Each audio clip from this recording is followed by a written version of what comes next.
Hi guys, Tiffany here with a tutorial for Andrea's crown from the game Aura's Kingdom. And the 2D blueprint for the crown is available on my website www.tiffanygordoncosplay.com or see the link below. For the crown, I wanted to go the route of 3D printing, so to do this, I took my 2D Adobe Illustrator lines and imported them into a 3D modeling program called Rhino 6. I then segmented each of the points of the crown into separate pieces, drawing a center guideline. And then I went into designing the gems. First, drawing a height line in the center, and then drawing all of the points to the top of the height. This way it would make all of the sides of the gem. And then made each section a flat panel by doing 2 row sweeps, and then puzzle piecing them together at the end to create one solid piece. For the crown's body, I raised all of the center guidelines to the height that I wanted them, and then again added lines from the base until the center guideline, and then did 2 row sweeps to create individual surfaces. Slowly going around the entire half of the crown until I had it to my desired shape. After that was done, I then mirrored it to the other side and then buoyed the 2 pieces together to create one crown piece.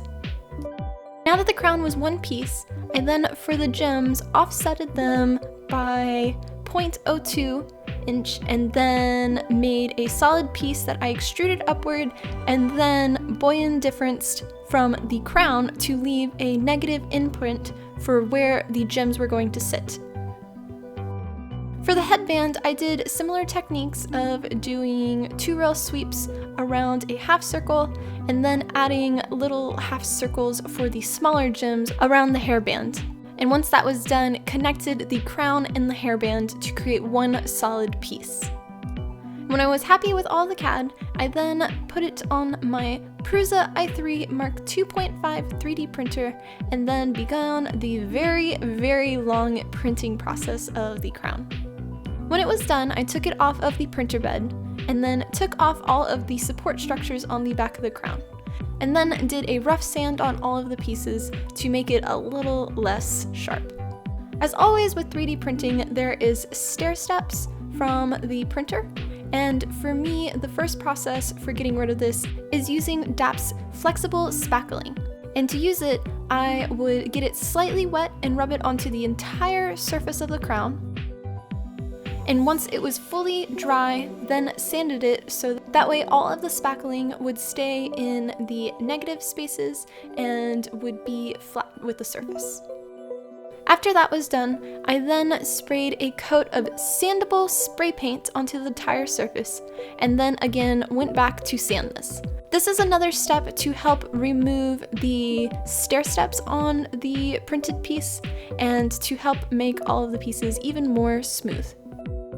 Now for painting, and as always, our paint here is provided by Createx Color, and we use their Wicked Color line. And to start off painting, we're going to be doing all of the gems, which I painted a base white coat onto, and then went over the white with a mix of a white and a pearl blue to make a lighter blue color. And then went back with some more pearl blue in all of the shadowing areas to make the gems really pop. After all of the paint was dry, I then masked off all of the gem sections with masking tape, and then painted the rest of the crown a base coat of black airbrush paint, and then followed up by using the gold chrome color. And once all of the paint was fully dry, I then went back and removed all of our masked off pieces, and then used some of the black airbrush paint to go in and do some detail painting by hand. Now to seal the piece. For this, I used Createx Color's UVLS Clear, using their gloss for all of the blue gem sections, and for the gold part of the crown, used their satin. For attaching the larger gems to the crown, I used 2-part epoxy and then slowly placed each gem in place. And the very last step that I did was add a little bit of hot glue to the underside of the headband, so that way it would help to hold on to the wig, as well as I hot glued on a wig clip, so that way it would also be able to attach to the weft and hold the crown to my wig. And that is how I made the crown for my Andrea costume from Aurora Kingdom. I hope you enjoyed this cosplay tutorial, and if so, press the like button for the video and subscribe to the channel, and I will see you for our next cosplay tutorial. Much love, guys! Mwah!